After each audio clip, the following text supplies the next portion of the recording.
Ladies and gentlemen, we should begin this NSE IMF conference on the regional economic outlook and implications for India. We are very privileged here to have with us Dr. J. I should just call you J, right? Dr. J, Division Chief of the Regional Studies, Asia Pacific Department, International Monetary Fund. Dr. Louis Bror, Senior Resident Representative, India, Nepal, and Bhutan.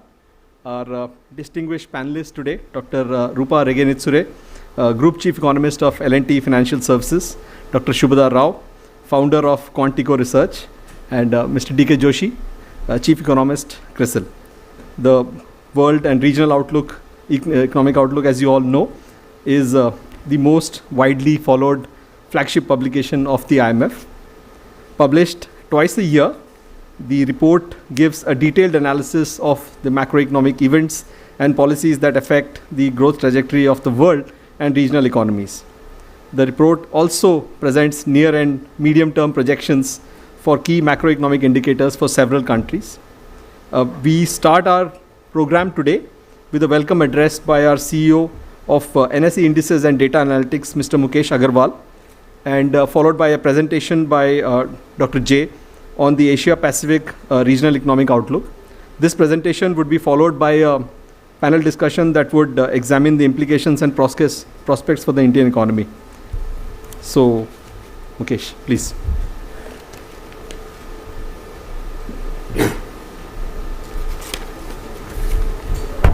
Thanks, Steve, and good evening, everyone. It gives me immense pleasure today to welcome you all to the NSE IMF conference on regional economic outlook and implications for India. This is the 6th event that NSE has organized jointly with the IMF in the last 6 years. The overarching agenda for today's event is to discuss the current macroeconomic scenario and outlook for the world economy and the Indian economy in the context of the World Economic Outlook publication by the IMF in October. After navigating through rough terrains and recovering from the lows of 2020 in 2021, we march into the new year 2022 with the hope yet again that this year might be the year of endemic and full normalization. It goes without saying that the Russia-Ukraine war erupted at the most inopportune time when the world was just seeing to be coming out of the pandemic, with countries struggling to combat inflationary pressures. While the impact of the COVID-19 pandemic still looms, the world economy is paying a high price of the war, with growth inflation dynamics getting unfavorable with each passing day. An important factor attributable to the slowing growth momentum is the generalized tightening of monetary policy, driven by the greater than expected overshoot of inflation targets. Strict lockdowns associated with China's zero COVID policy have also impacted the Chinese and global economy. An unconducive global economic environment, thanks to stubborn inflationary pressures, worsening Russia-Ukraine war, and aggressive monetary tightening, has softened India's growth outlook as well. In the middle of the imminent global slowdown, ammunition built over time in the form of relatively better external position, healthier balance sheets of banks and corporates, and persistent efforts to push capex places economic growth outlook of India in a relatively better position than emerging peers. In the medium term, policy measures adopted on digitization, manufacturing, and renewables are likely to bolster growth prospects, making Indian economy an attractive long-term investment destination. Once again, on behalf of NSE, I welcome you all to this conference and thank you very much for your participation. I truly hope you find the session insightful and interesting. Thank you.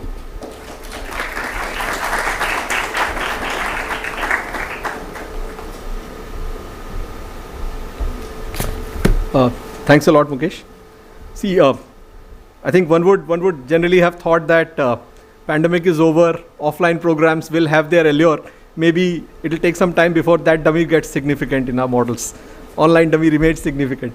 So, because if we go by the number of registrations that we had and the number of online, people, so I think the online dummy remains significant.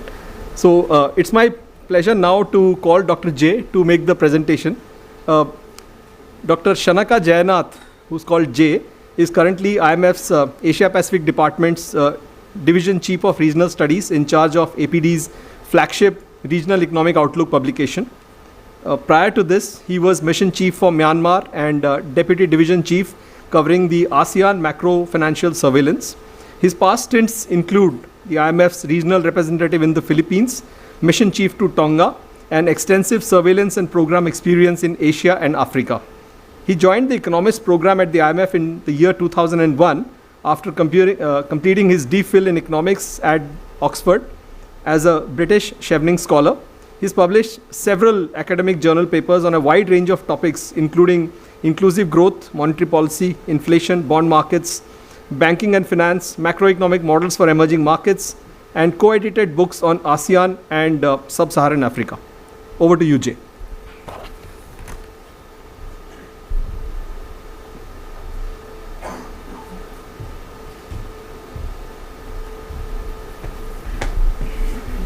Do we have the presentation? No.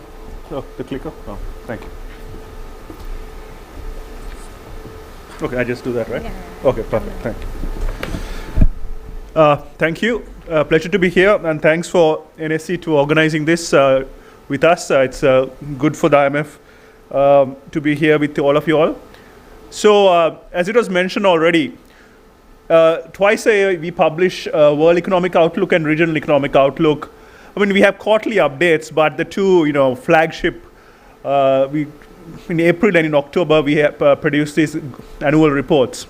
And in October, so just last week, we published our Regional Economic Outlook on Asia, which is, an update of how the world is evolving and how Asia is the outlook for the forecast, but also the risk and the challenges we face. So, the last publication was in April, and we identified some risk to the region. And what we are seeing is that those risks are largely materializing. So the theme of our October report was sailing into headwinds. And the headwinds we actually identified in April were, first, the one headwind was global financial tightening.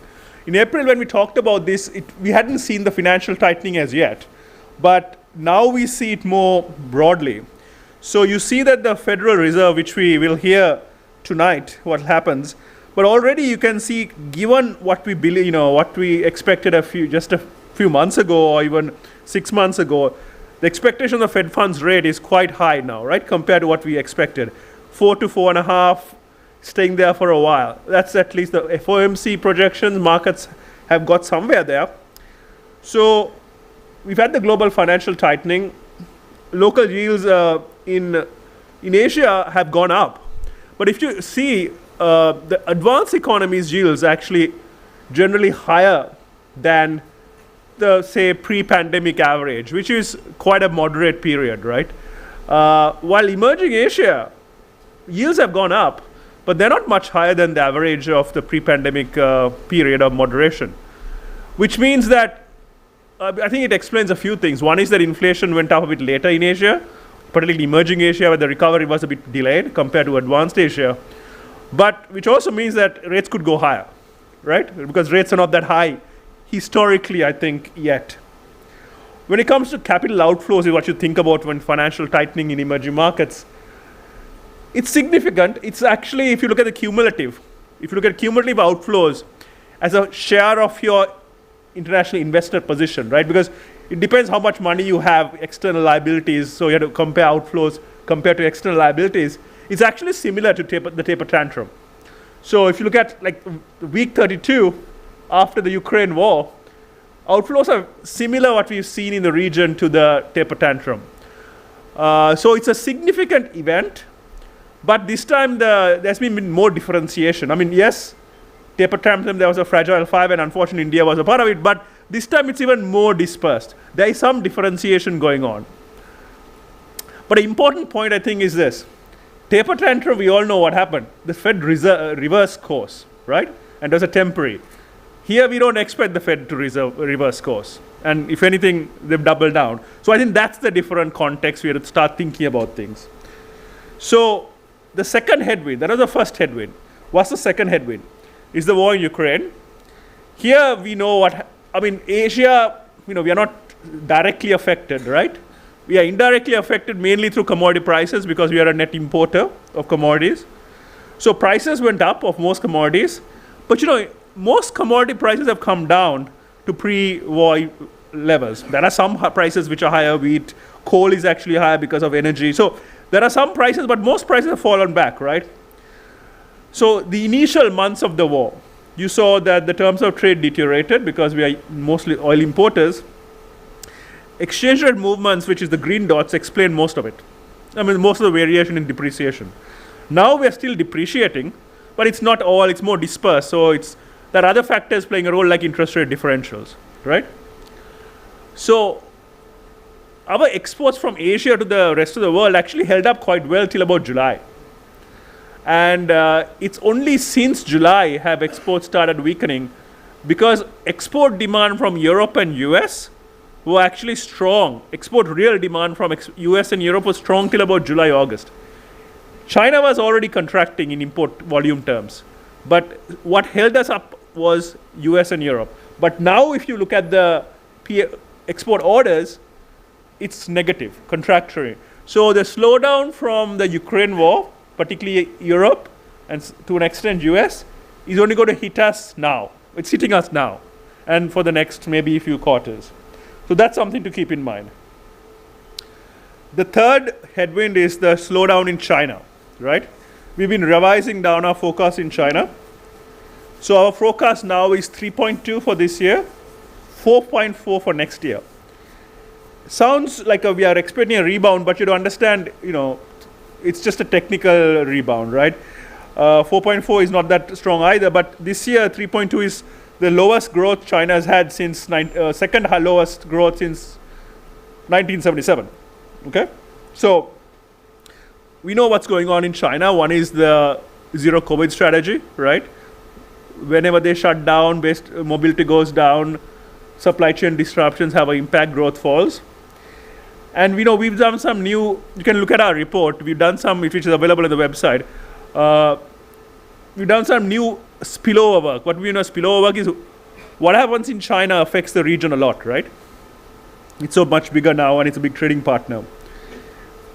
So we used to saying China GDP goes down by 1%, Asia should be affected 0.3.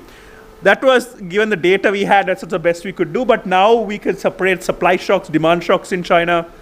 Property sector has a different effect than consumption in China. And you're seeing slowdowns in different ways in China, right? And what we're seeing, the supply shocks in China, like what we're seeing due to supply disruptions, lockdowns, port congestion, has a larger impact than your classic demand shocks. And the property sector, for example, has a higher beta, which means that the property sector investment is very strong, important part of China. Real estate investment is quarter of value added in China, nearly a quarter of bank credit and investment. So that, of course, affects more commodity exporters, probably not as much India, but it affects the region quite a bit. So that's the other third headwind.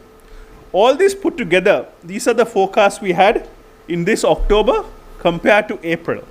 We had an interim July update, so the forecast change looks larger than what it happened in real time, but just to compare to our big two reports. So compared to April, we revised global growth down by 0.4 in 2022 and 0.9 in 2023. So importantly, remember that 2023 looks weaker, okay? 2020, so that's one point. Second thing is Asia, we revised down to 4% in 2022, 0.9 revision, and 4.3 in 2023. Then there are 3 points here I want you to take away. Asia is still a relative bright spot, right? We are growing better than the rest of the world average. But 2 points here. One is that we are growing at 4 and 4.3 this year and next. That's significantly less than the average of the last 2 decades. Last 2 decades, Asia used to grow at roughly 5.5. Okay? So it's going to feel much slower than we have in the past. The third point is that 2023 is much weaker than 2022. This year feels bad, right? Unfortunately, we think next year is going to be worse. So those are the 3 points. Not very optimistic, but let's try to see some optimism. Okay. return of inflation. We thought inflation was gone. Inflation is back. And we see that inflation, is much higher in Europe and US. But Asia is catching up. Asia inflation was low last year for many reasons. Good harvest, China, it was hog prices, many factors. Also we recovered later. But we are catching up on inflation. Our headline inflation is virtually across the board except for China and Japan. We are above target levels on headline. But even in core, now core inflation is higher in Asia. On the right side, you can see that. Across the board except for China and Japan. Above target.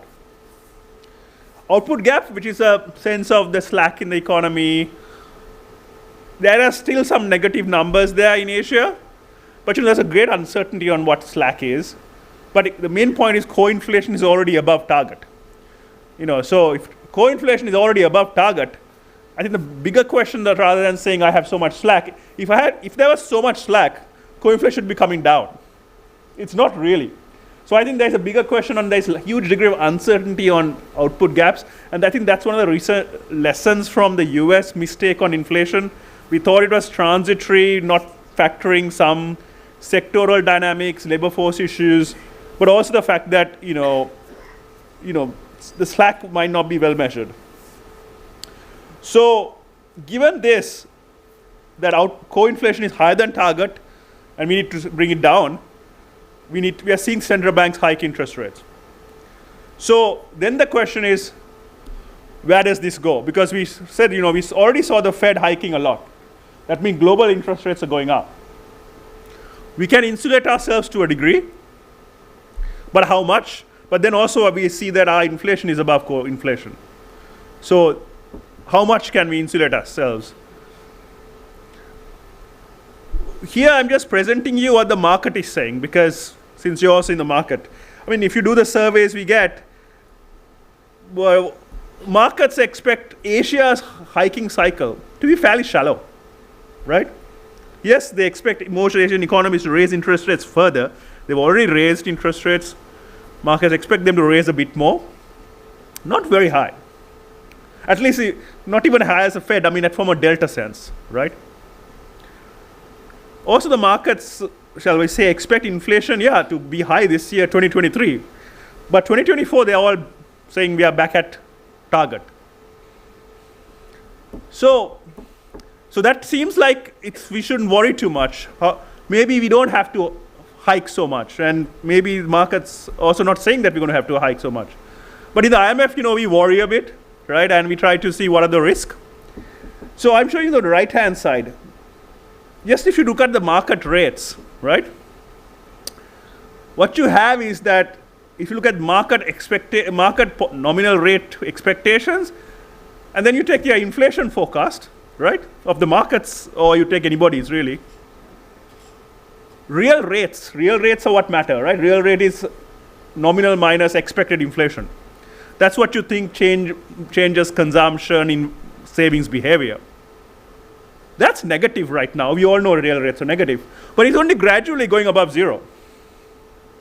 Gradually going up to zero and maybe staying there a bit. So very low real rates, maybe zero, slightly positive in 2024 or to end of 2023. US markets, I don't have it here, I should have shown this chart, but US markets, people are expecting US rates to go, real rates, nominal rates we already know, we all know 4.5 is roughly, what the Fed funds projection is. Real rates we expect to go to about positive 1 to 1.5 to between 1 and 2% real in the US. That's what the markets even are saying. And they expect it to be there from 2020 up till 2024. So the US might be having real positive rates between 1 and 2%, most likely, till 2024 or through 2024. And we are having these real rates which are gradually turning positive. I think we have to ask a few questions. How is core inflation going to come down below target? What's going to bring it down? Is my neutral rate? People talk about lots of rates. I just want to, what people mean by terminal rate is the high point in the cycle. Okay, I'm going to raise it up to here, and after that, I'll cut or I won't go above. That's just the cycle. But what is the neutral rate? Neutral is what your economy is not, what is leveling, it's not contracting or not stimulating the economy. How am I going to, the question is, so US projection, as I said, is that the real rate is going to be between 1 and 2 for nearly through 2024. Our estimate of neutral rate in the US is about 0.5. So US is going to have to contract, right? US is going to have to keep real rates above neutral to contract the economy so that co-inflation comes down and inflation comes down. Are we going to have to do that? I think that's going to be a question mark, and the data here, I don't think we are assuming that it's going to happen. So the question is, what will happen? Why are we we are a bit worried about inflation. That's why I think there is a debate in markets and everywhere. Is it inflation, but aren't we tightening too fast, and therefore growth is going to synchronize declining growth because it's a synchronized hiking cycle? We are in the more camp that we think that we need to be a bit more stay the course on monetary policy, because if inflation gets too high and persistent, it's going to be more costly to bring it down later on. Why do we say this? We think the risk is that the inflation could be greater, it could be more persistent in Asia as well. Like the Fed and the US, inflation wasn't transitory and ended up being more persistent. We think there are good reasons why inflation could be more persistent in Asia. So we've seen the exchange rate depreciate a lot, right? You see the blue bar is against the dollar, which is massive depreciation. The yellow dot is the near, which is the effective. And think of it really as the real effective, because inflation differentials are not that different, right? Especially because inflation is going up everywhere. Interest rate near hasn't changed that much. So I don't think competitiveness is changing so much. It's really the fact that we are depreciating against the dollar. And most imports are invoiced in dollars, so that is potentially inflationary. So that's one point. And this depreciation has only hit us the last 3 months, mainly. More the last 3 months.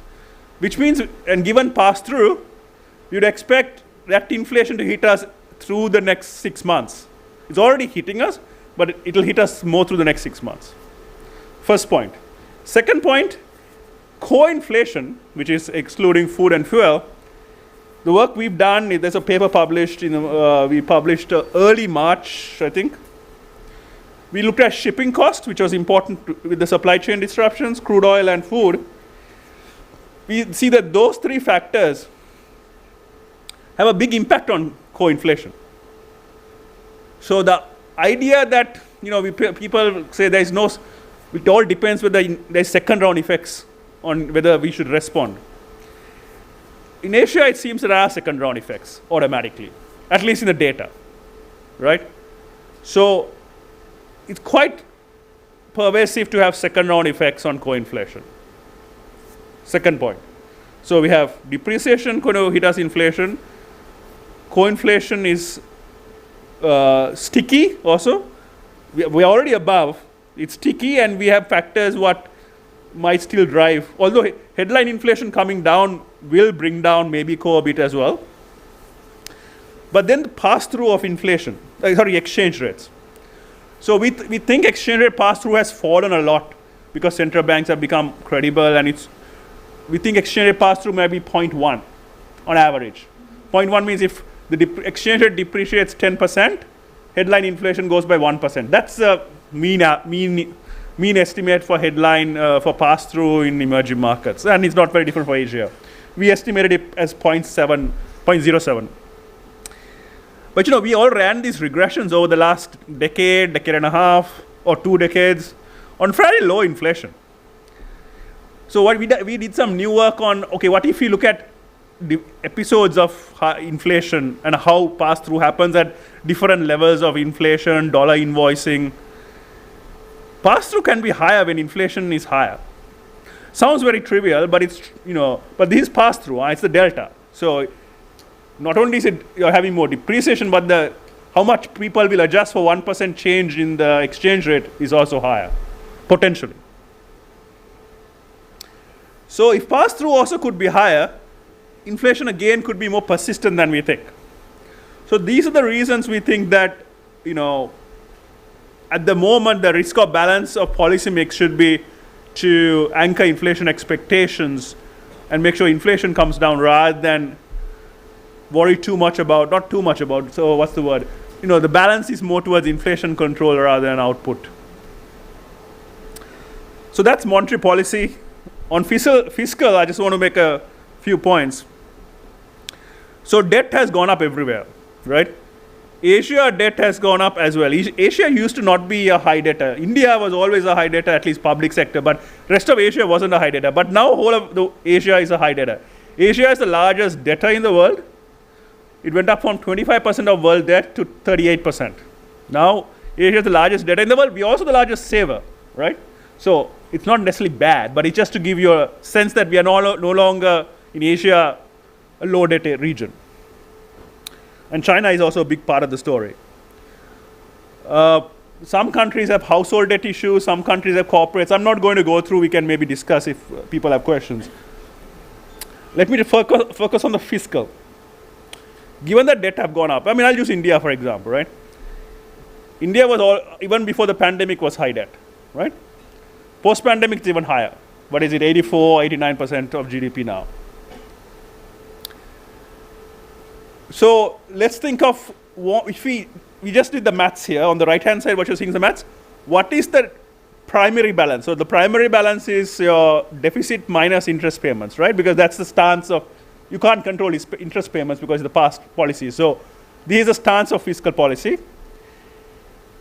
Just to stabilize your debt, which is much higher now, just to stabilize your debt at today's level and to reach it by 2016. So within 5 years, for me to stabilize my debt at today's level, right? Within 5 years, to stabilize my debt at today's level, if you look at India, you'll see that the green bar is what the primary balance we are projecting this year. The yellow dot is the debt stabilizing primary balance. What we are saying here is that to stabilize my debt level at today's level by 2026, I had to continue to consolidate even more than I am doing this year. So this year we are consolidating, but we have to do more just to make our debt stable by 2026. But what if real rates go up? Real interest rates go up. They are going up. And if we projected that, I think we might go up even further. This is just the real interest rates going back to historical norm, based on a global real interest rate average. Then that's a red bar. How much more fiscal consolidation you'll have to do to keep your debt at today's level in 2026? Just to say that you have to consolidate a lot in the medium term. So we think it's very important that we have a medium term anchor, or articulate policies, how we're going to reduce our debt over the medium term. These, you saw what happened in the UK, right? You don't want people to question your medium term anchor. The last point I want to raise is, we had low rates for a long time, right? We had low rates for a long time.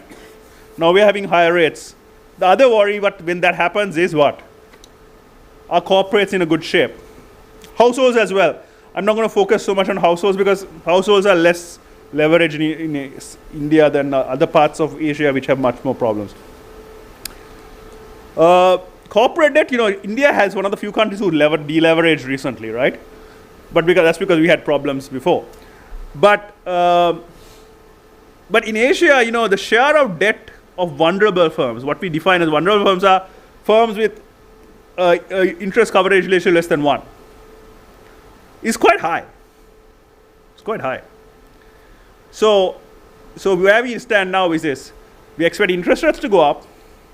Growth is slowing. Everybody agrees that, right? Interest rates are going up, growth is slowing. If your interest rate coverage is not less than 1, you might have some difficulties, right? So I think it's something to watch. Just something to watch going forward. You're already seeing in the markets the high yield spreads going up, but investment grade in Asia hasn't been affected much at all. But non-investment grade, there is already some signs of, I won't call it stress, rise in spreads, which is normal. But as I said before, rates in emerging Asia hasn't gone up yet as much. we're probably seeing the early signs of kind of the higher rate environment. So I guess, the question is, it's just we need to watch this space because it could go much higher. And I think most of us think we are already feeling pressure. I think the point here is that it might go significantly higher. So we may have to just realize and monitor very carefully and plan for the next year. That the next year might be a bit tough. And I don't here mean necessarily that we're talking about crisis, right? It doesn't have to be crisis. It doesn't mean defaults. Some work we've done recently on firm level data, we have a database of like 200,000 firms across the region. If you look at, we'll divide those firms between high leverage firms, low leverage firms, between debt with high foreign currency debt versus low currency, small firms or big firms. You see a big impact if you have a US monetary policy shock, right? So we do shocks of US monetary policy. You use the US 2-year T-bill monetary policy shocks. We see that, higher leverage firms cut down on their investment a lot when you have these US monetary policy shocks, like we may have tomorrow, I don't know, or today. So it's not only about wondering about defaults and crises, it's also about, the impact on investment, corporate investment could be significant because we are much more leveraged we are today than we were in the past. Not necessarily India is, but this is a very big theme for Asia in general. As I said, some countries in Asia have high household debt, particularly in advanced economies, right? There's been a big run-up on residential property prices, particularly in advanced economies. Credit to GDP is household credit is very high in many systems. But to be honest, I used to work on India like 10 years ago, but when I saw this chart, I was very surprised that India has gone up so much. Because as I remember, I used to remember that India's household debt was low. But it seems to be not the case anymore, at least in the data. So there is this measures of house price risk we run, right? It's like regressions looking at what explains house prices and what are the downside risks to house prices. Could there be a sudden decline in house prices? In some markets, we have evidence that they're at risk of house price corrections. Like here we see New Zealand, and already you're seeing in those economies that house prices are coming down. Again, something to be aware of. Like we just came from Korea, and they're very much cognizant of the fact that house prices are coming down, leverage is very high. So even the slight increase in mortgage payments, like in Korea, they were just telling us that 80% of mortgages are floating. Household credit is above than 100% of GDP. That has a huge. So they were telling us, that the Fed can raise 75, but for me, 25% is like a 100-point raise. So it's just these kind of numbers are important to kind of look at. So that's my our outlook, some risk, and also some of the policy challenges we are facing. I hope you get a broad picture. I don't want to repeat exactly what I've just said, but just to say, we see rising inflation, a regional slowdown, unfortunately limited fiscal space, and going to have a tightening financial condition and weaker global growth. So the trade-off for policy becomes much harder, right? On monetary, I think, as I showed you, given core inflation above targets and the factors driving it, and we need to anchor expectations, we need to continue tightening in most cases. I don't want to generalize, but exchange rates, we think, as I showed you, it's driven by terms of trade, also to a large degree interest rate differentials. So we think it should be a shock absorber. Of course, if there are stability risk, right? Certain markets freezing up or systemic risk concerns, there is scope for FX intervention or macroprudential policies. On the fiscal, it's really about fiscal consolidation. So therefore, there is a cost of living crisis, but if we are supporting those vulnerable households, we should try to make it as much as possible temporary targeted policies to mitigate the impact on the vulnerable households. But as I showed before, given that we are high debt levels, I think the important element is to commit to a credible medium-term fiscal framework with policies to reach that. I didn't touch on so much the medium-term to long-term issues. We actually have 2 chapters in our regional economic outlook on scarring from the pandemic and fragmentation risk, which are very important issues for South Asia and for Asia as a whole. But given the audience today, we focused on the more cyclical issues, and I won't go into the structural policy as much. Thank you.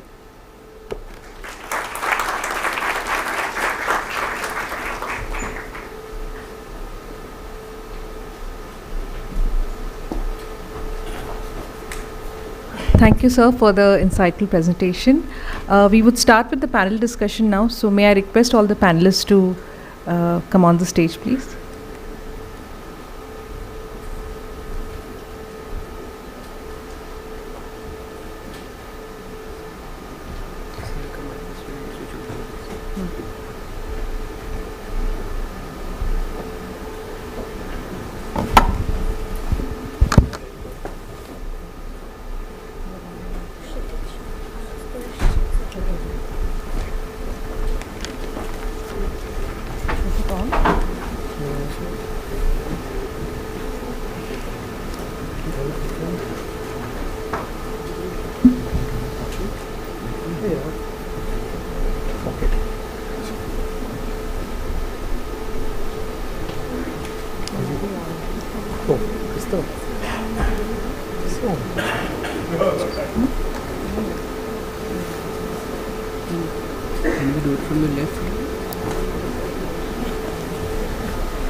I'm not going to introduce Dr. G again, but let me take the opportunity to introduce the rest of our panelists. We have Dr. Rupa Rege Nitsure. She's been working as Group Chief Economist of L&T Financial Services since the year 2015. Prior to joining the L&T, she worked as Chief Economist of Bank of Baroda. She's also worked as a Senior Economist with ICICI and ICICI Bank, and her key areas of specialization are macroeconomics and financial intermediation. She served on various committees appointed by policymakers and published several articles in policy-oriented research. In particular, she was the member of the Government of India Committee on Integration of Banking Structures. The 2011 and 2013 expert committees headed by Dr. Urjit Patel, Deputy Governor RBI, to revise and strengthen the monetary policy framework. Dr. Rege Nitsure holds a PhD in macroeconometric modeling from the Gokhale Institute of Politics and Economics, Pune. She's also served on several critical committees of India and the Reserve Bank of India. Welcome.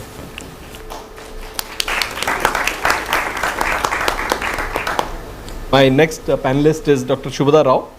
She's the founder of QuantEco Research, which is an independent lead research house specializing in delivering business economics and financial market intelligence.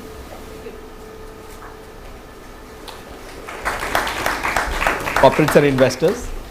Prior to her stint at QuantEco Research, she was working as the group president and chief economist at Yes Bank, where she was responsible for carrying out research in business economics, banking, and providing macroeconomic research outlook at the bank. Shubhada brings with her over 30 years of experience in academia and industry. Prior to joining Yes, she was with the marquee financial sector entities. She began her career in banking with the ICICI in their planning and treasury department after completing a PhD in economics from the University of Calcutta.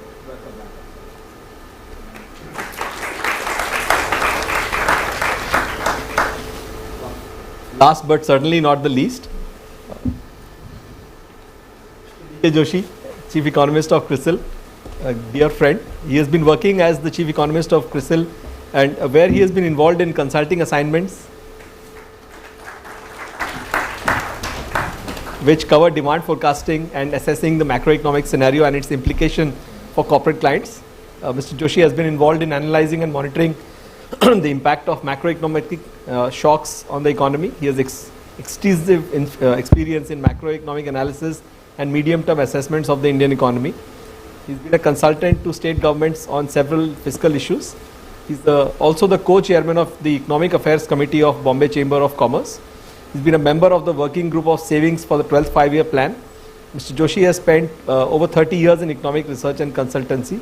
He spent 11 years at the National Council of Applied Economic Research, NCAER, before moving on to the Central Electricity Regulatory Commission, CERC, New Delhi, and then Crisil.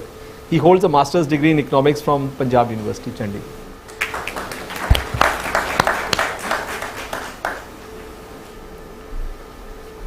Had a fairly sobering presentation by Dr. J on what's happening in Asia. There was some amount of silver lining, I got to say, on India.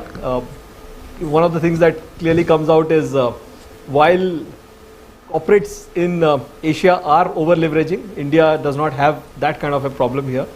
So, my questions would basically start with growth and the corporate sector, frankly. And I would start with you, Dr. J. So, you mentioned in the Regional Economic Outlook that risks to global growth, they remain unusually large and to the downside. Do you see further downgrades? We saw growth downgrades for 2022, 2023 as well. So do you see, and you pointed out the risks as well. So do you see further downgrades to global growth if risks like escalating geopolitical tensions, energy and food price shocks, and China's worsening property sector crisis, persistent dollar strengthening, you did point out to it, if they actually materialize, do you see further downgrades there? Yeah, so our World Economic Outlook has a baseline projection, which is what I showed you. That's our based on the assumptions we have, these are projection. And the assumptions included Fed funds at around 4.5. So that's this projection was based on that. Now, but we also do a kind of a distribution of growth around it, and the risk of the growth distribution is definitely to the downside. So we have definitely the current forecast, the downside risks are much higher than any upside risk. So growth could be lower, given the current level of uncertainty. Anything means most likely could be lower. That's how we see the forecast. Three important risks, and actually it's a largely intensification of the three risks I already discussed. Growth in the US and Europe could be lower. And China's slowdown could be greater. And financial tightening. Even though we expect the Fed fund could be 4.5. Excuse me, I've been talking so much. Tightening of financial conditions could be much larger. I showed you the spreads are not that high yet. So even though markets could be surprised and the tightening of financial conditions could be quite large. And we have a scenario in our regional economic outlook. What if growth in US and Europe falls by 1 percentage point? Which means that at the moment we have 1% for US, Europe. So what if there are roughly a recession? And China slows down further. And spreads go back to a level which would be in the case where global interest rates would be quite high, like it is going to be next year. In that scenario, Asian growth goes down by 1 percentage point as well. 0.5 with the China-US slowdown, a real slowdown only, if we avoid a financial surprise and a tightening, or above and beyond the Fed, what the projection is, but up to 1% if there's additional extra financial tightening because markets' reaction to the Fed funds pathway. So downside risks are definitely greater for those intensification of the three headwinds I went through.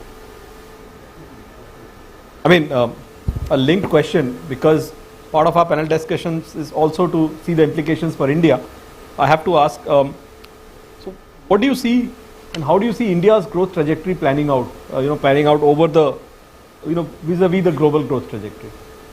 Yeah, so right now, India, we have at 6.1%, right? We reduced it from 6.8. But, 6.1 compared to even now, China is growing much slower as well, right? And as I said, 2023 is going to be a really tough year. US and Europe, Q4 on Q4 growth is 1%. That's very close to stall speed. What we call stall speed means anything could tip it to recession, right? So India's growth of 6%, which is close to its potential, at least our estimated potential growth rate of India, is quite good. And so in that sense, India stands out as a relative bright spot on a growth sense. But I think what you got to look out for is external demand is going to be weaker next year. And as I said, the downside risks are larger. So when you think about downside risks, what are the downside risks which could affect India more? External demand, yes, it affects India, but India is probably less open than some of the East Asian economies, right? But you got to think about where the exposures are. Where financial conditions might be where India might be a bit susceptible too, right? Because equity markets are susceptible to the global headwinds. So bond yields have gone up, but they haven't gone up too high. And corporate spreads are not too bad either. So those are areas where it could be more susceptible to a tightening of financial conditions. And given that inflation is higher as well here, given that rates are going to also have to be higher locally, that could be a significant headwind. So external demand plus the monetary and financial tightening, I would say, are the key things to watch for India, how it could slow down the economy. Okay, one of the points one has to ask here, China's zero COVID policy is largely artificial. They've done it themselves. It's a strategy. It's a policy. Do you see them reversing course on this strategy? So our projection for China, which is 3.2% this year, 4.4% next year. No, it's not a big improvement. I mean, next year, it's just a technical rebound. It's not really a big rebound, right? It's based on a gradual opening up, not like, okay, let me just release all the valves. So we expect a gradual opening up in China. And, if anything, we think there's a further downside risk to that 4.4% in China. Because many countries in Asia coming out of COVID, when they open when they gradually open up, they've had bumps in the road. And given China and the vaccination and the strategy or their preferences, they may not open up as fast as some of us think, and then they haven't, right? So again, we think there is further downside risk to the China opening. Even this slow opening up strategy and relatively slow growth, we think there's further downside risk to that. And then in addition, we think there is significant stress in the property market. My last question before we move on to more India specific stuff is something you mentioned, you alluded to it in the REO, that you have a chapter on the long-term scarring of the pandemic and aftermath. Yeah, so this what we call scarring is that if you take our growth projection for Asia and let's take India, pre-pandemic. So what was our growth projection in January 2020, right? What was the growth projection up to 2025? So 5-year, we don't only do 5-year projections. And then we compare what we are projecting today to be India's GDP growth in 2025. It's about, for Asia, it's about 9.5% less than what we assumed pre-pandemic. For so India, it's even more. It's in the double digits, 10, 11%. So our growth expectation has fallen significantly. It's some of it is expected. Asia was growing fast. Tourism doesn't you can't get back the tourists you lost, right? Things like that. So, but scarring is real, and we see that it's not only coming from investment. For example, if you look at investment data, we have a lot of evidence that because there's more debt now, that investment will be lower. And if you look at the data, you can see that investment is lower across Asia. I'm not exactly sure about India, but it's definitely lower across Asia. So investment is low. Employment hasn't gone back to what it was. US, you can see the labor force participation has fallen across Asia. In general, employment levels are not as what it used to be. So that's been scarring, and when you have lower capital, lower TFP is going to be lower as well. There are measurement issues as well. But so we are seeing that Asia is going to not, given what we were expecting before the pandemic, the growth trajectory is significantly lower.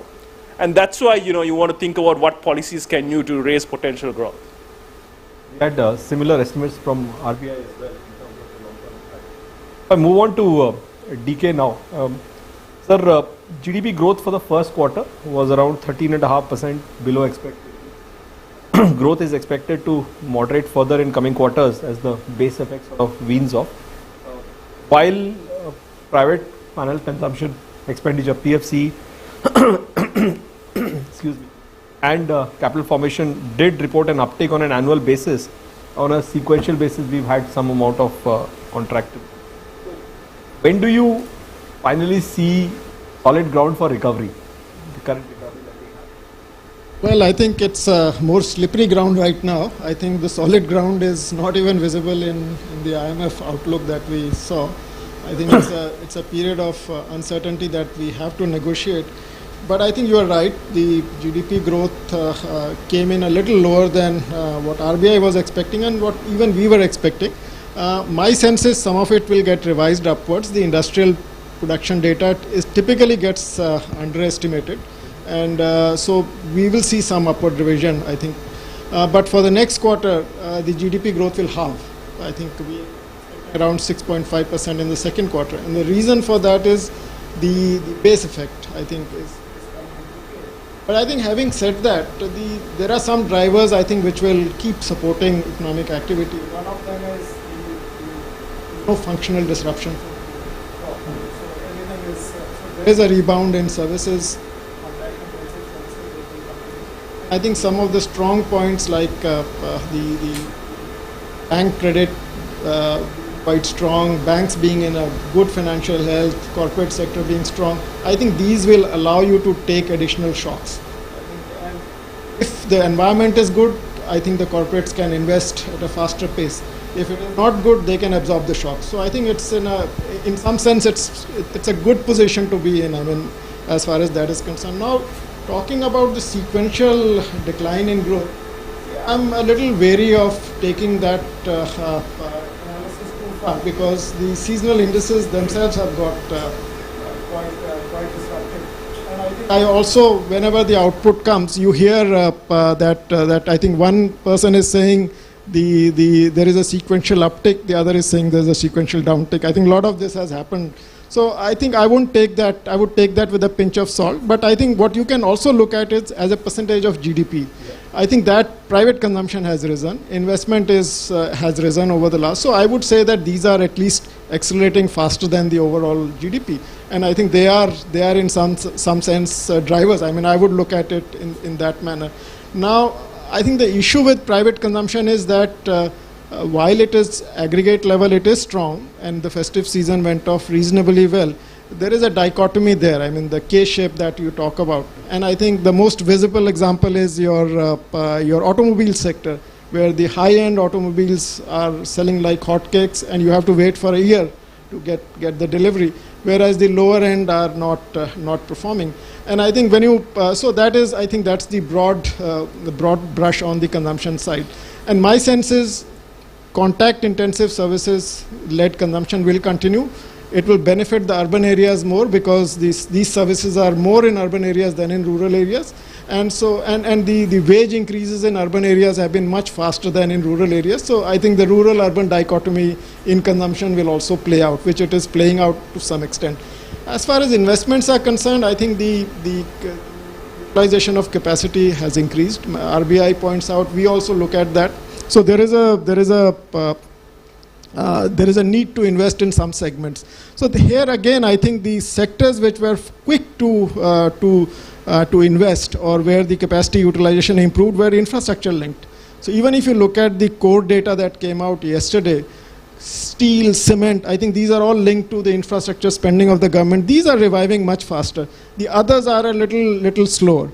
And within that also, I think the companies which are larger in size, they enjoy much higher capacity utilization levels than the companies that are smaller. So there is a dichotomy, I think, that is playing out. So that one becomes a little wary of how long this is going to last. I think that question we have to still wait to answer. So now I think, so this is on the domestic side. On the global side, I think Dr. J already pointed that out.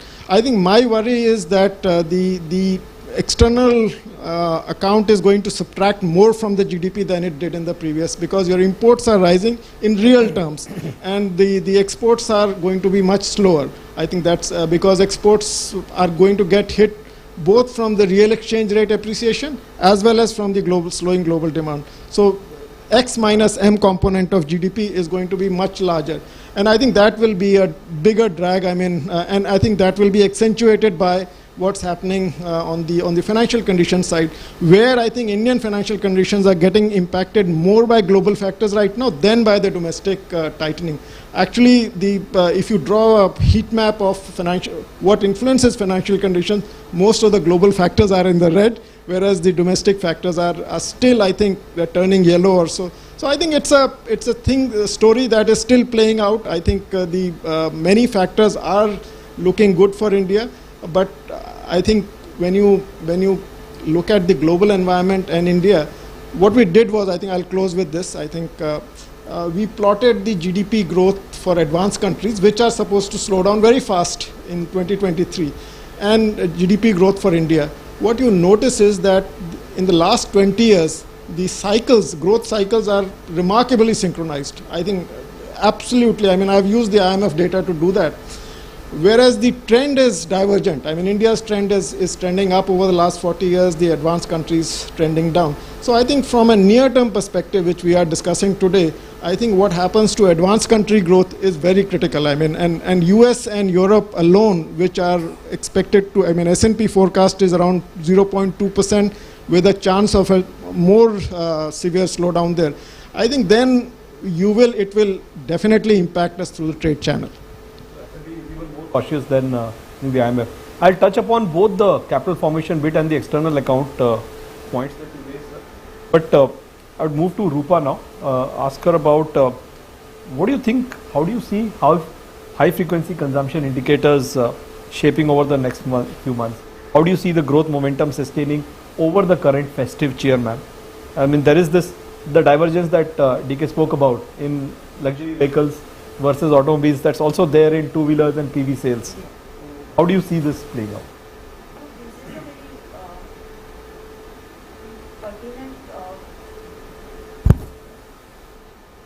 This is a very pertinent question because the picture presented by high frequency indicators is very mixed, and we are still not seeing many indicators on a steady growth path.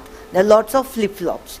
Now in automobile sector, except for two-wheelers, all other components, they have reached the pre-pandemic levels. But two-wheelers actually were, because we are a lead financer in two-wheelers, so I know the ground level picture, and we were expecting them to pick up fast because now, COVID related restrictions are over, nobody is working from home, and road conditions are so bad, public transport people, their behavioral changes are there. So we thought the demand would pick up, but there actually the cost impact has been very high. In last 1 year, there were 5 upward revisions in the prices of two-wheelers. So that was one thing. And as everybody knows, the demand for two-wheelers is highly leveraged. And RBI's aggressive fight against inflation and, the increase in, because not just for vehicle loans, but even for home loans, if you see, in last 4 months, the effective cost of borrowings has gone up by 140 bips. So that is quite significant. So that also is impacting the demand. And many reforms are also happening. They want to introduce new diagnostic kits, etc. That will again raise the prices of two-wheelers. So that divergence we are seeing.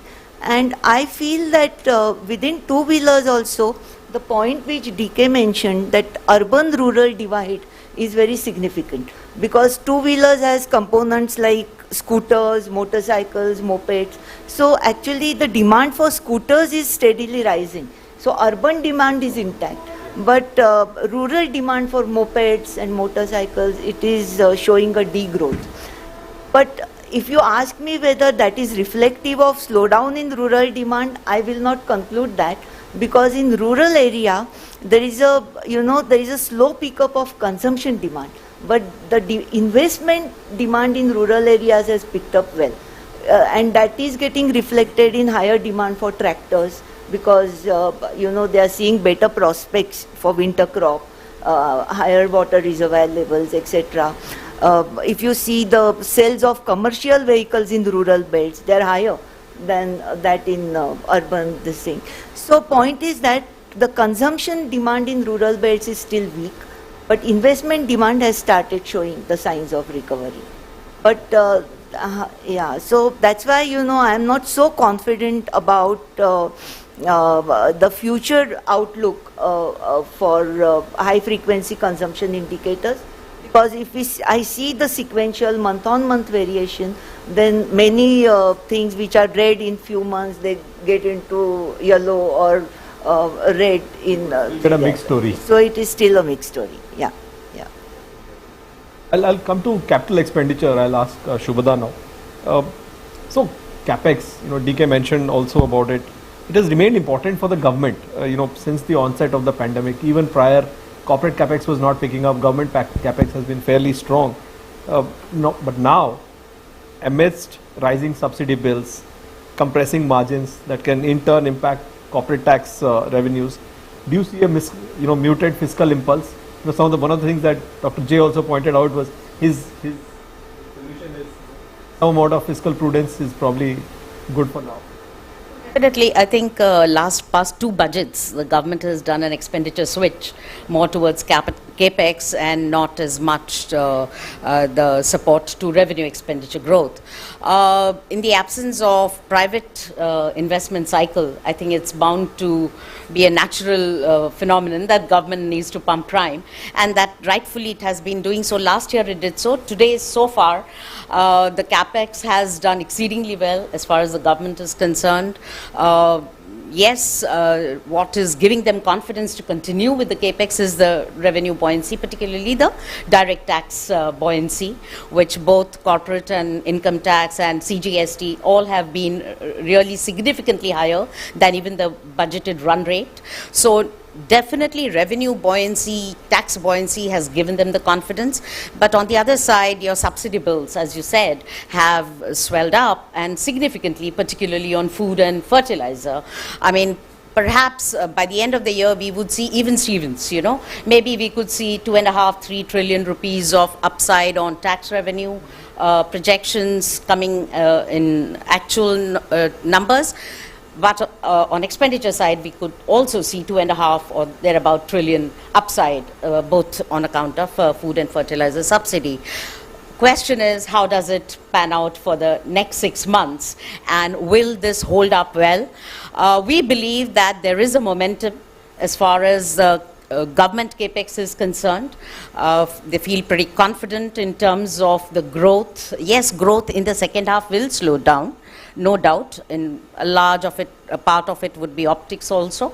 But in terms of momentum, quarter over quarter, we do see economic recovery still taking shape, which would support the corporate tax revenues. In turn, will support the government revenues as well. And more importantly, I think as far as the private capex cycle is concerned, 2 to 3 things that also matter are, as Jay had also pointed out, in India's case, we've seen a fair degree of deleverage happen on the corporate balance sheets, which augurs well because capacity utilizations are at close to 72.5 or whatever percentage. You also have large cash piles sitting with fairly large number of corporates. So currently what's holding them back is obviously the degree of uncertainty on account of the geopolitics, the tighter financial conditions, the certainty of policy of monetary policy from overseas, how fast pace is going to be the rate tightening from the advanced economies. So there's a fair number of items which will stall the appetite for private capex to come on board. But not just the central government capex, I think it's important to also look at the state capex, because I feel that more than center, the state capex programs are equally dominant and important to rev up the overall add up to more than the central capex. Precisely, I was about to say that they add up more, exceeding more than the central government's capex budget. So it is how well are the budget or the finance conditions for the states. We would believe in our estimate about 8 or 9 state governments still have a significant room to utilize, and all the big industrialized states like you have Maharashtra, Gujarat, Karnataka, Andhra Pradesh, and so on and so forth. You do have 8 or 9 big states still having a fair amount of spending capacity on capex. That hopefully should bring big bang to the buck on the capex side. Also, what Jay also talked of the commodity cycle, price cycle. I mean, we have seen June was the all-time peak, of which what would probably matter from capex point of view would be how are the metals, minerals doing, how is crude price doing. All of them are significantly lower. If I were to look at metals, minerals, it would be about 30% lower from the peak. Yes, they're still elevated compared to the pre-COVID, but they have come off. And if there are growth concerns across the globe, there is more of a downside than an upside, is what one would believe. You have crude oil prices, those are also 20-odd% lower than the peak of June. Even food has come off from the peak of June levels, about 14 to 15%. So basically, all the enablers for capex are all there. Some bit of pass-through of lower commodity prices will materialize, better balance sheets of the corporates, higher capacity utilizations. What, as DK also pointed out, was the uncertainty aspect. The external sector environment still remains unfriendly to rev up the private capex. Till such time, you'll obviously need to look at the government, which till date has been more focused on infrastructure, within infrastructure, more on rail, roads, some part of defense. Those have been the peak and key big ticket items as far as government capex are concerned. Probably if they go into next year, keeping in mind their FRBM hopefully will brought back, they will have to continue with the expenditure switch, because we do not see a private capex cycle getting extremely excited and broad-based going even beyond the 2 quarters. It will take a time for it to get more perceptible, more meaningful across. So I think, yes, there are some headwinds, but India has so far managed well. And I think this year, we probably will sail through without any more incremental accidents. It's not just the quantum of the impulse, it's the composition of the impulse that really matters, that absolutely matters. You mentioned a little bit on the external front. I got to ask about INR to you, maybe. We've seen new lows with every passing day, and DK mentioned that the rear is actually appreciated because what's happened with the other currencies. Do you see a trend here? Do you see how do you see the INR sort of playing out over the next few months? And importantly, from a macro vulnerability perspective, how are we placed? Yes, the biggest risk that we need to deal with and continue to monitor is obviously the external sector vulnerabilities, particularly coming from the financial tightening, a very rapid pace of financial tightening, rate tightening, liquidity tightening, and more importantly, all of its impact through DXY and its bearing on India and India's currency rate, exchange rate. So yes, though I move in our calculation, I don't think the rear has moved very dramatically. Oh, sorry, my voice is loud enough actually. But we do have the online audience. Oh, sorry. I kept it down because I thought I was a bit too loud. Anyway, coming back to the microphone, I believe that, I mean, in our calculation, I don't see a very dramatic change in RER. Maybe what it was in December of 21 was somewhere close to 104.9. It has moved to, by September, it moved to 105.1. No big deal. I think RER is right there. What is really going to be will matter is how INR DXY at nominal level is behaving. India would be, INR would be somewhere close to 99%, weaker compared to in this calendar year. We have strengthened vis-a-vis all other rest of the currencies. In fact, we believe that 1% of DXY change brings in about $4 billion of delta in foreign currency assets.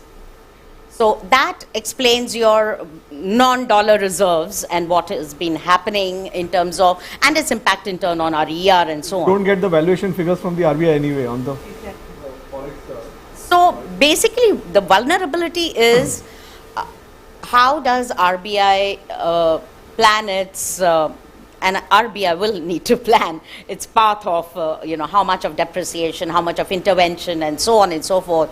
We believe that we look at somewhere close to 84 as a more realistic level for rupee to touch. We are getting there. I think it's obviously the DXY strength, continuing strength, though tonight we will know what the commentary says in terms of how much of stronger magnitude rate hikes, jumbo rate hikes are still in offing over the next 3 or 4 Fed policies. That would be through the tone. But having said, I think we still need to look at not just the DXY, we also need to look at our balance of payments. Obviously, all of us here have revised upwards our deficit, trade deficit, and in turn, the net balance of payment number, which is going to be in deficit vis-a-vis last year. It all depends on the kind of flows that we get in. Portfolios were consistently negative, but over the last 2 or 3 months, there has been some kind of inflow back into the country. We'll need to look at the nature of flows. Foreign direct investment is still keeping up with the run rate what it was last year. But having said, the extent of your current account balance, which is going to be in our estimate close to 130 billion for the year, will imply that your net balance of payment is going to be in deficit.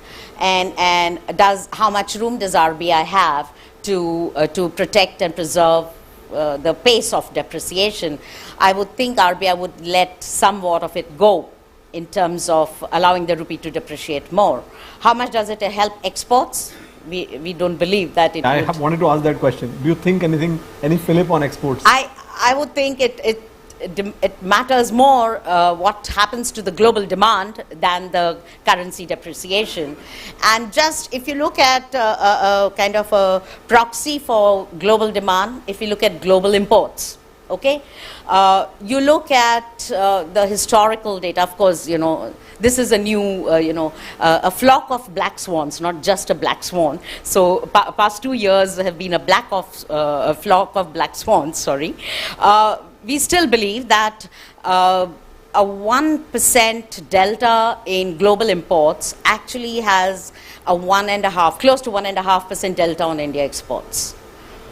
So basically what we're trying to say is it's demand that matters more and not as much as currency depreciation. Empirical evidence for the currency depreciation helping export, that theory has been lacking, but it is asked anyway, so I have to. Absolutely. So I don't think, and more than a nominal level or value of currency, I would think what matters is the volatility. The volatility of currency would have a larger bearing than if there is a predictable steady state depreciation, then it may not harm exports as much as the high degree of volatility would. RBI always says, right, they are more interested in the second moment, the volatility. That's right. Rather than the direction. That's right. Of the And unlike the taper tantrum, where the real effective and nominal effective were moving in different directions. If I remember the chart correctly, those days we used to monitor day in, day out. But this time round, at least they're moving in similar direction. So the shock adjustments may not be warranted as we had to see in post the taper tantrum. I have to ask about the elephant in the room. I'll ask that question to Rupa. What's happening on inflation? Broad-based. I know everyone has some amount of opinion here, but let me start with Rupa. Certainly, inflation is getting broad-based, and it's no more confined only to food and fuel, but many components in the core also. But then monetary policy always works with forward-looking expectations. And, a lot of points have already been made as to, the factors, that have increased our optimism for relatively, benign inflation outlook, maybe towards the end of Q4 of FY23 and Q1 of FY21. One, of course, the huge statistical base effect, which is going to be favorable. But I'm not so pessimistic about the food price inflation because, there were some stresses because of late arrival of monsoons and uneven both geographic as well as temporal distribution. But these excess rains in say September, October, there were only 3-4 states where these concerns were there. One was UP, other was Bihar, then Jharkhand and West Bengal, which are the major paddy growing states, and they had not received enough rainfalls. But lot of these states, because of the late arrival of rains, went for short duration paddy crops. And actually, the situation of paddy sowing improved in UP to a great extent. Now, the real concern is only in Jharkhand. Even, in other states like Bihar and West Bengal, they tried to, kind of take care of the shortfall to a great extent.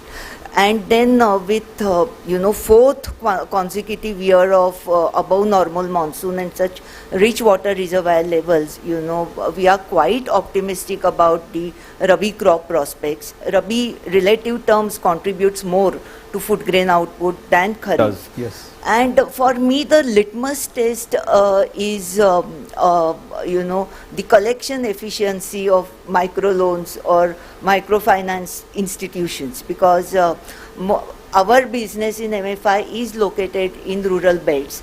And in the second quarter, we have seen collection efficiency 99% plus. So, and most of it is concentrated in Bihar. So point is that many prompt corrective actions by the state governments have also helped. So going forward, food inflation need not give us a major shock. Of course, there is a lot of uncertainty, and climate risk is a major thing, because we are. So that's more long-term sort of. No, even in Rabi, because we get these hailstorms and untimely rains and all. So I'm just keeping my fingers crossed. But if the Rabi season pans out well, then food inflation need not be a risk. Other thing is fuel prices, mineral prices, metal prices, globally they have come down. Yesterday only IIMA came out with its business inflation expectation survey, and after a long gap they have seen that in the month of September, 1 year ahead inflation expectations have come down by top 1000 companies by 35-40 bips.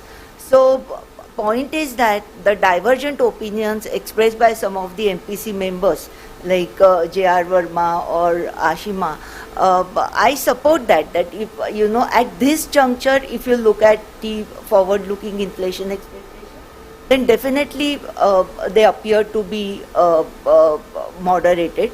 Secondly, we still have not seen the full effect of 4 aggressive rate hikes by Reserve Bank of India. Transmission has happened from the lending rate side, but not from the deposit rate side. And unless the deposit rates go up and savings improve, consumption will not come down. Secondly, everybody is talking about uncertainty coming from the external sector.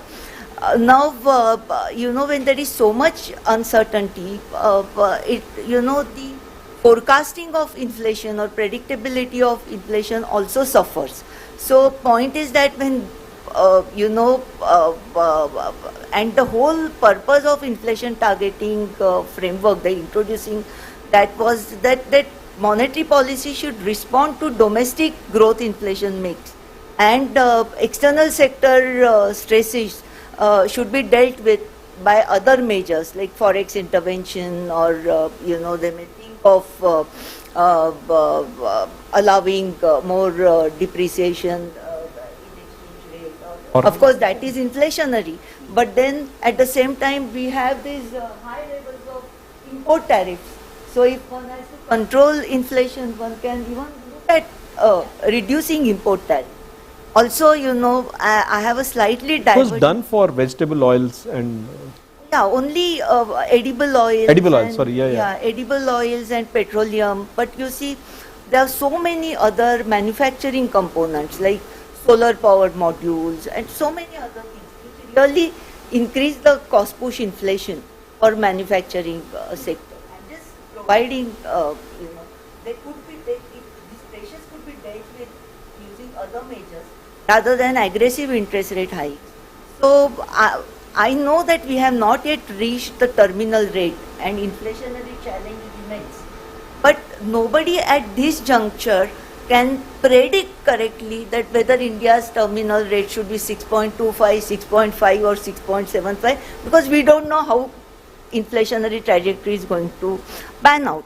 And if everybody is saying that US and Euro are going to slow down and that is going to impact our growth here, exports, etc., then that will automatically bring down some demand slowdown here.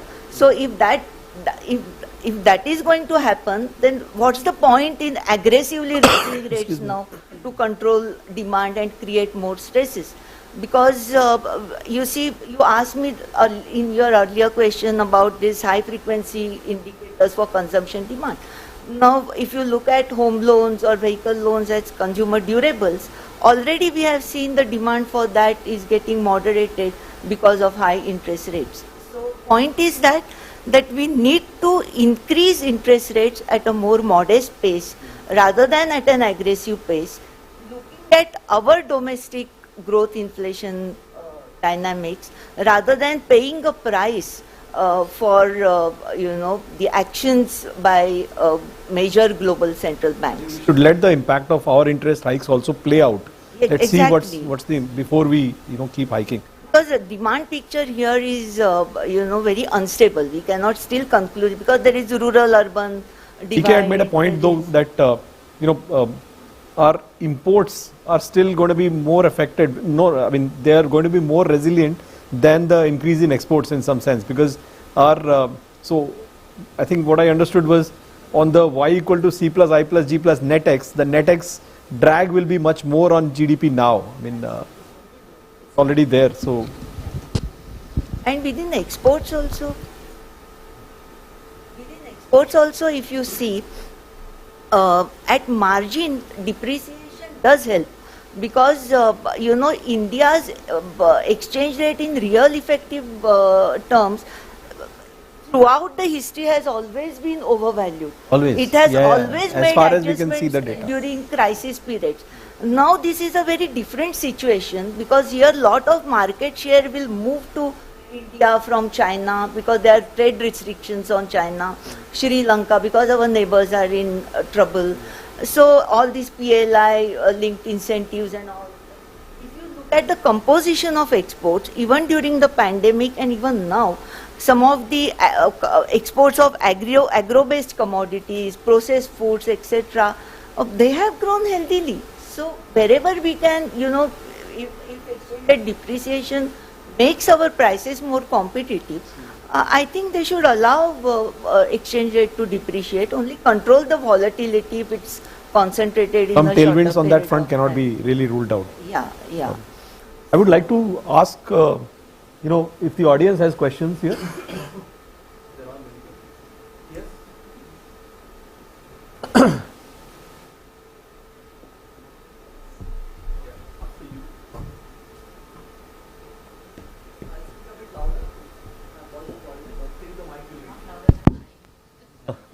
Yeah, hi. My name is Maulik Shah from Almas Risk Consulting. This question is for Dr. J.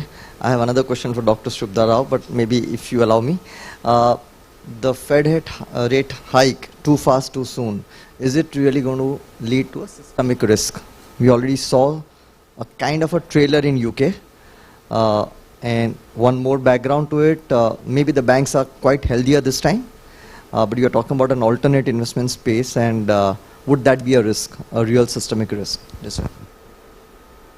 So I think, the Fed hiking, debt is much higher, right? Across the board. Different countries have different pockets of higher vulnerability or higher leverage. So, but when debt is much higher, and you're having an aggressive hiking, particularly from the, let's say global interest rate benchmark, the vulnerable or the people with very high leverage or refinancing risks are going to show up. The case of the UK was more that they announced some policies which question their sustainability or their, anchor. So I think it's plausible that there will be systemic concerns. That's what I mentioned, corporates, you should watch out for, are there firms with, interest coverage less than 1, and are there some vulnerabilities in some sectors? I mean, example is like China property.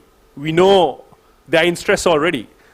Particular reasons, sales are going down as well. But so are there sectors like that? I mean, for example, recently we just came from Korea. It's public information. I mean, there was a developer who defaulted, and it spread quite quickly. The central bank actually took immediate measures to stem contagion in the commercial paper market. So I think high leverage, rates going up, things can happen. I think that's why I was kind of insinuating that you have to be on top of it. I think don't be complacent, I think is the bottom line. Do I have a second question? Yeah. So this is more from India perspective, Dr. Shubhada. You talked about the BOP, and I'm just throwing some numbers, plus or minus $50 billion in a year. Yeah. 6 months, RBI already has intervened to the extent of more than $60-70 billion. Yeah. If I exclude the non-dollar revaluation piece, we have about 100 plus, but I'm just assuming. So the entire BOP being financed in 6 months, how do you just add up the mathematics? I mean, are we really seeing because we don't have a Q2 number out. No. Q1 was plus $4 billion. Yeah. So is there a big short-term outflows or a quarter-on-quarter volatility, or this could be a speculative built-up of a long position? Just your I think thoughts. it could be latter part more speculative position, build-up of long-term positions. But when we were estimating a 50 billion deficit on net BOP basis, we were also looking at from here on, perhaps Q2 current account gap would be the widest, the deepest. And the second half, H2 CAD numbers will be slightly more sober than the H1 of the fiscal year. So we will see some compression. We are not going to say the same run rate as far as the CAD is concerned. On the capital flows, we do see, if you were to look at the itemized flows, we do see foreign direct investment more or less keeping pace. ECBs obviously have slowed down. NRI deposits are also looking somewhat softer. What would really therefore translate into a net BOP is going to be a swing factor, what happens to the portfolio flows. So as of now, we are looking at a net negative portfolio flows, obviously. But once again, it all would be, as everyone on the panel has been saying, there are far too many unknowns in terms of what the advanced economy monetary policy pivot and how much and how far it's going to persist. That's going to define. So quite clearly, among the emerging markets, India still stands out as relatively more resilient, relatively more supported by policy actions that have been taken by the government so far. I think all of it should still not result in India, slipping down in terms of the stacking order from among the emerging markets and continue to remain relatively a more preferred destination. Thank you both. Hi everybody, I am Smriti Mehra from NSE EPR. So my question in particular is to Dr. and in general to everybody else on the panel. So ma'am, you mentioned about the fiscal consolidation and you also mentioned about the fiscal consolidation part. So 60% of the capex is done at the state level, but according to, and you also mentioned coming back of the FRBM, let's hope that happens. But states are, as per the 15th Finance Commission report, they expect states to come back to the 3% target by the next fiscal, whereas for the center, that target is till 25-26, it's at 4.5. So that 3% magical number is gone for the center.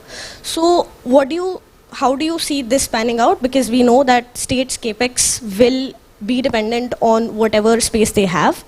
And ultimately we know that, if we crunch states, so they will ultimately, they spend more on RevX. So how do you see that impacting growth ultimately? So far, I mean, see, the state finances data is a bit sketchy and not as robust and as regular in terms of availability. But from what is available with us, we believe that, a lot of states have benefited a lot with the ad valorem fuel. So they had a revenue bounce coming because of the ad valorem duty on fuel prices, and so they wouldn't have cringed much if crude oil prices went up, actually. So state finances have benefited with that. They still have, I mean, our assessment is out of those maybe 14, 15 critical states, we still see about 9 of them having very decent finance positions, and who are the ones who lead capex from amongst the rest of the states.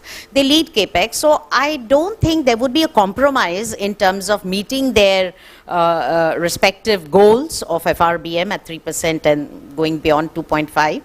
I think, fortunately, the center has also been relatively more prompt in, devolution and sharing the taxes, tax revenues. So with both these aspects, I believe that state finances should not come under significant pressure. In fact, they should be able to go ahead with their meeting the targets. But as I said, the data is, I'm basing my analysis on not a very robust high-frequency data. But I entirely agree with her, because even we had undertaken this, and this devolution plus that granting of interest-free loans for next 30 years, they have strengthened their fiscal position quite significantly, and almost 12-13 states, which comprise 85% of state GDP put together, they have better fiscal positions. And actually, their capex will complement central government spending, because a lot of projects, because we work in infrastructure sector, so the state capex actually is a major driver of infra spending by private sector than central government capex. So this is the time for state governments to focus on capex. Yeah. Thank you. Yeah. And the state capex picks up in the second half of the year typically. So I think you will see that. Time for one last question, please. Hi, I'm Rajesh Gajara from Informist. I have a question for Rupa ma'am. You mentioned about flip-flops in demand conditions. You gave the example of auto and two-wheelers in particular.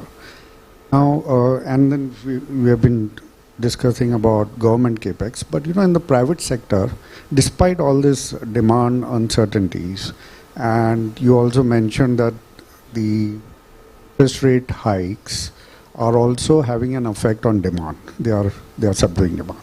So despite all this demand uncertainties, you have some sectors like cement and metals, and the players in that announcing capacity expansion plans and high capex targets and not just long term, but within the next 3 to 4 years itself. So how does one look at this? Be a mismatch. Yeah. No, that's why I said the picture is very mixed. Now, what has happened generally, during the rainy season, we see mining, construction activity, it always slows down. And generally, the capex plans of these companies are announced post the rainy season. So the kind of pickup now we are seeing.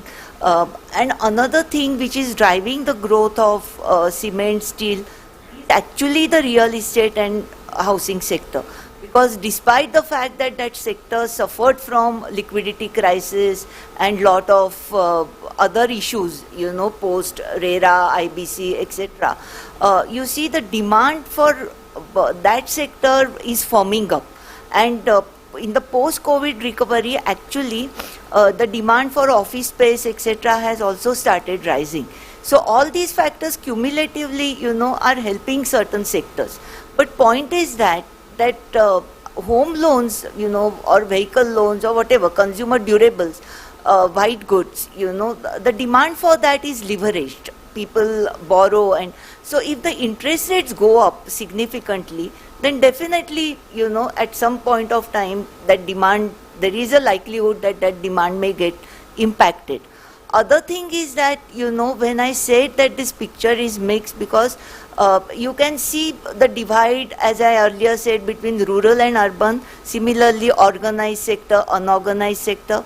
Now that is getting reflected in the growth patterns of consumer durables and consumer non-durables.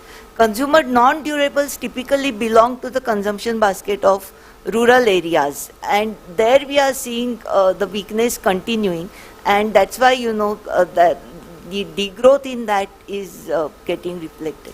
So it's a very mixed picture. Actually, top 1,000 companies, if you see their plans, then but then we have more than so we cannot just go by that sample, and that's why there is always a gap between the picture presented by PMI and the IIP. Inflation has remained high compared to urban inflation, and that consistently over the last many months has also begun to impinge on rural demand. So free food program in a way protects them, but overall the rural inflation has been much higher than urban inflation. But there, as I told you earlier, we are seeing a clear-cut divergence between rural investment demand and consumption. So maybe, investment demand comes from large farmers, big farmers, so they still have, Okay, Prithviraj, last question. Please. Hi, this is Prithvi here from Axis Capital. So question for Jay. In your assessment, have you ever considered a possibility that demand in the Western world is stickier than what you anticipate? So a tightening that the central banks are currently embarking on is not tight enough, quick enough, because of wealth effect, tight labor market conditions, sort of continuing to help households, absorb that cost of living inflation. Have you considered that possibility?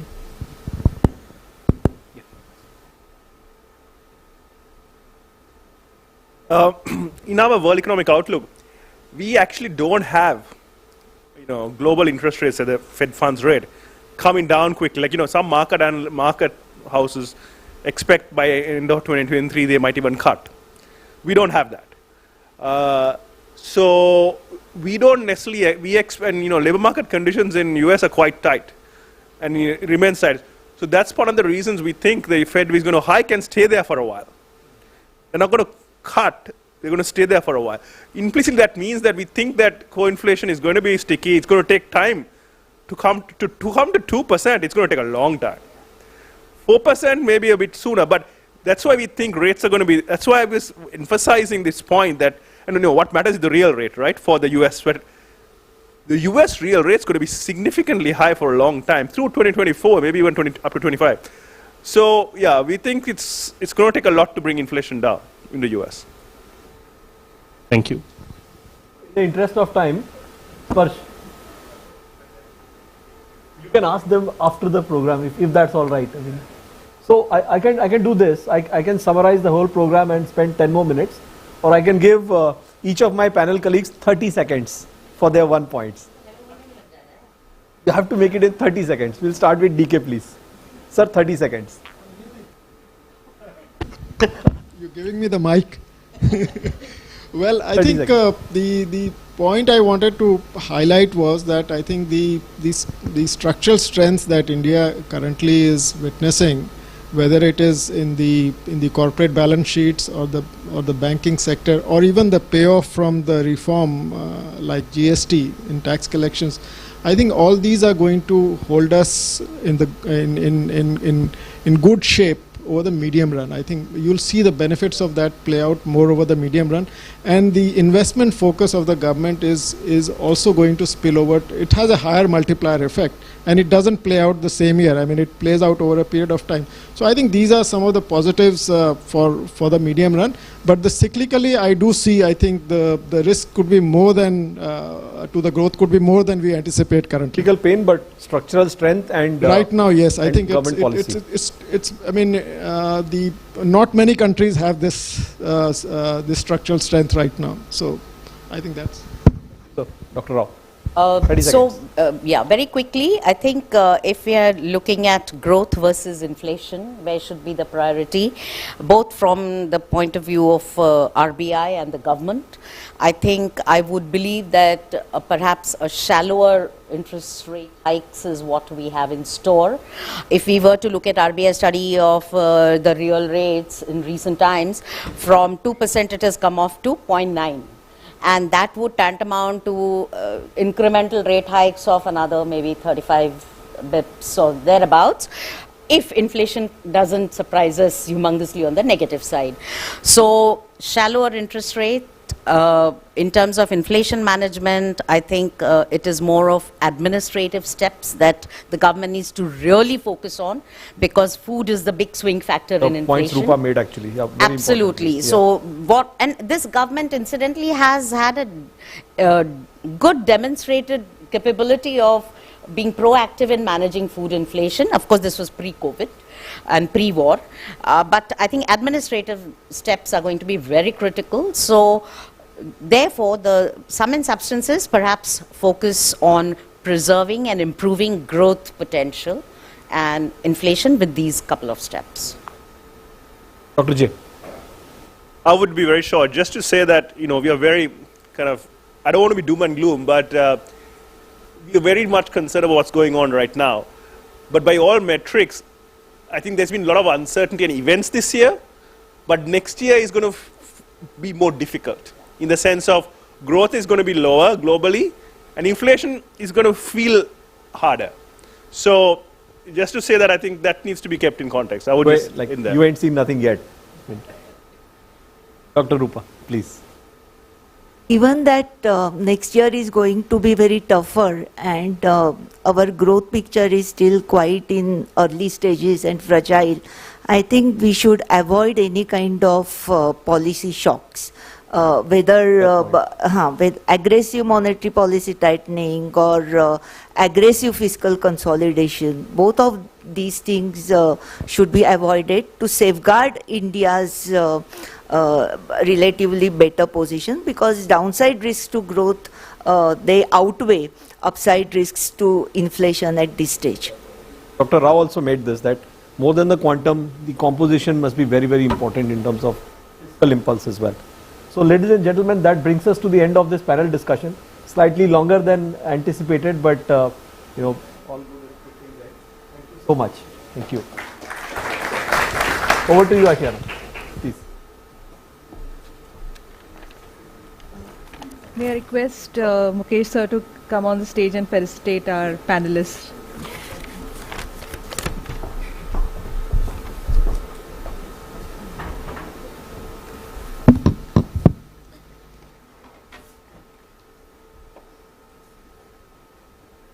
So we have also planted a grove of 10 trees in the name of each of our delegates to mark the event.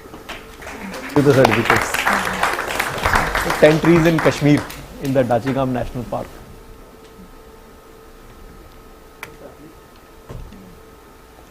Dr. Rupa Nitsure.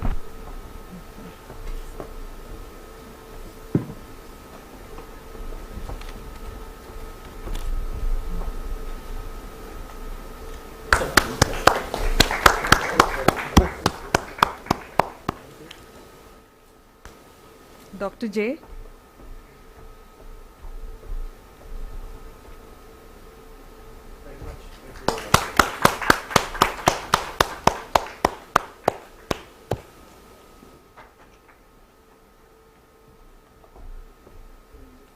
Dr. Shubhada Rao.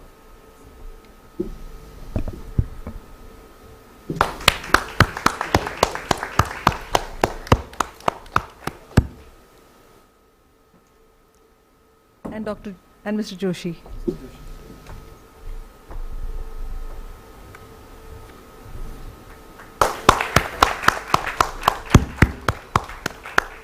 May I also request Dr. Louis Brar to join us on the stage, please.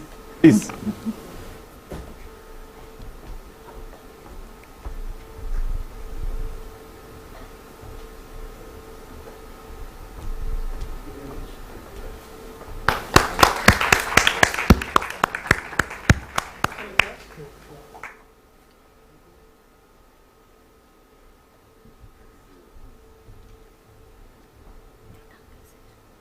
And Dr. Tirthankar for his excellent moderation.